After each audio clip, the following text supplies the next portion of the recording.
Hello, everybody. Happy Wednesday, May the 27th. I cannot believe we're about ready to knock May in the head. The theme for today's fishing report is variety is the spice of life. Man, in our catches, there's just a lot of opportunities, a lot of species opportunities, and a lot of different places you can go catch a fish. So don't go anywhere. I'll be right back to tell you all about it. Come and experience fishing for the whole family aboard the Crystal Dawn at Pirates Cove Marina in Manio. The Crystal Dawn is a roomy 65-foot headboat, fully equipped with the latest gear to give you the best fishing experience. Worried about getting seasick? Fear not. The Crystal Dawn stays in safer and shallower waters to lessen the likelihood of that happening. Half-day and private fishing trips are available. To find out more, go online to crystaldawnheadboat.com. The Crystal Dawn Headboat out of Pirates Cove. Fishing that is fun for all ages. Experience why the Oregon Inlet Fishing Center is known as the fishing capital of the world. Drop a line with the largest charter fleet on the East Coast and chase tuna, mahi, marlin,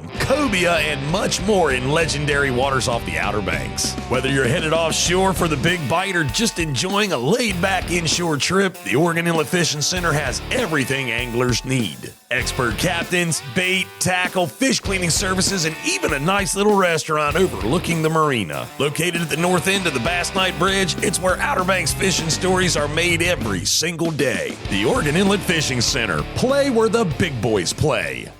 I see from our numbers, we do have a lot of new people joining up with us, and we're really grateful for that. Be sure you take time to scroll on down and listen to some of our stories. That's where my great love is sharing my time in the fleet at Oregon Inlet and Hatteras, and some of the stories are really interesting. You learn a lot. Some of them are just plain funny. Some of them are a little scary, but please check out the whole of our podcast segments if you get a chance. In Hatteras, fleet was small, and the weather down there is different than the weather up at Oregon Inlet. There are times when the fleet can get out in Hatteras and they cannot get out at Oregon Inlet, and vice versa. Fleet was small in Hatteras. I do know that my old buddy Ron Whitaker got out.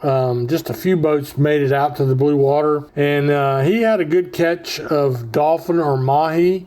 Same thing, dolphin fish or mahi or dorado, but in the fish book they are called dolphin, not the porpoise type dolphin, not the bottlenose dolphin either. He has some blackfin tuna, and they've been catching every day when they're able to get out those two species, plus a pretty good blue marlin bite going on. Down that way, our inshore, nearshore boats continue to sight cast to these big drum. That's a catch and release fishery, but it's really world-class fishing, and they do really well. They're catching sheephead, they're catching Spanish mackerel, and they're catching some bluefish too. But the gold standard is a big red drum that you see before you hook him. That's pretty neat doing that. Not many places you can go in the world and see them as numerous as you do along the beach in Hatteras, especially up in the hook this time of year. All right, Oregon Inlet, really good mahi fishing. There were big bailers and small gaffers, and you're thinking, what? What are you talking about? So big bailers are the ones you can sling in on the end of the leader, catch a lot of them in a hurry in the scattered grass or around an old sheet of plywood or an old log. You've got to remember, a lot of that stuff's been floating around for years, circling around and around the Atlantic Ocean in the Gulf Stream current. And when you find that, it's holding. That's the term to use. It's holding. Generally, there's enough fish around let's just say a big old palm log, and they say it's holding.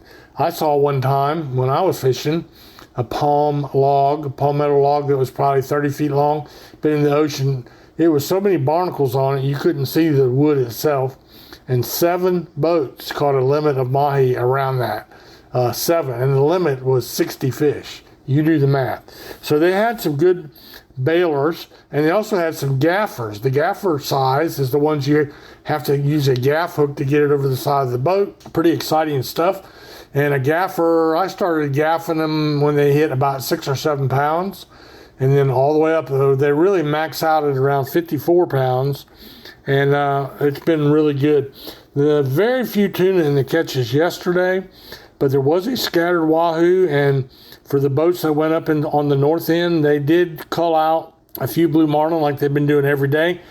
guess what? Blue marlin like to eat dolphin too, and that's why they're there. Although I see in the catches some tile fishing going on, and that tells me that that's a Plan B fishery. Congratulations, by the way, to the Carly A. They released a blue marlin yesterday, so that was good for them. Around the inlet for the Oregon Inlet nearshore fleet, all the bluefish you wanted was what Captain Dickie Harris told me just a little while ago, and plenty of Spanish mackerel too. And they also will cast to a drum or fish around a buoy for a sheephead. Remember what I told you in the beginning? Variety is the spice of life. And I'm telling you, there's a lot of species. We are right now, that train that we talked about a month ago, Boxcar Willie is chewing because now everything is hitting, and we're glad of it. In the surf, still drum down on Hatteras Island. The Point is a traditional hot spot down there, but Ramp 55 has been good. And the size range there, again, variety, our theme, everything from a slot-sized drum, meaning you can keep one, to yearlings and big, and even a few of the big drum are around. So that is really good. This is all surf fishing I'm talking about right now. So that's really good. And all up and down the beach, there was a good Spanish mackerel bite north of the Point yesterday. And then there was a good sea mullet bite for a little while too. We're hearing a lot about the sea mullet. What would we do without sea mullet? They're the crowd pleasers, especially if you have kids, because with the double hook bottom rig and circle hooks, which actually hook the fish for you, you don't jerk like you see on TV. You shouldn't jerk anyway, really. But the sea mullet is the small panfish. Maybe you're not familiar with them. Also called a whiting in Florida, and I think its real name is southern kingfish. But don't confuse it for a king mackerel. So anyway, 64 degrees was a good temperature north of Oregon Inlet. It was a little bit warmer than that south of Oregon Inlet and on down to Ocracoke. And we'll take a little break right here, and I'll come back and talk to you about the backcountry. Are you ready for a fishing thrill like no other? Oh, there he is! There he is! Oh, got him up! As seen on Wikitoon Outer Banks, the Carolina Girl, captained by majestic Jesse Anderson, is a custom, luxurious 53-foot Jarrett Bay built boat running out of Hatteras Harbor Marina. Let Jesse and her crew give you a fishing experience of a lifetime.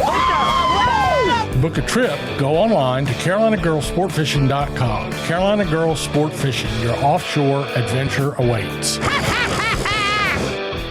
So in the backcountry, I didn't see a lot of stuff.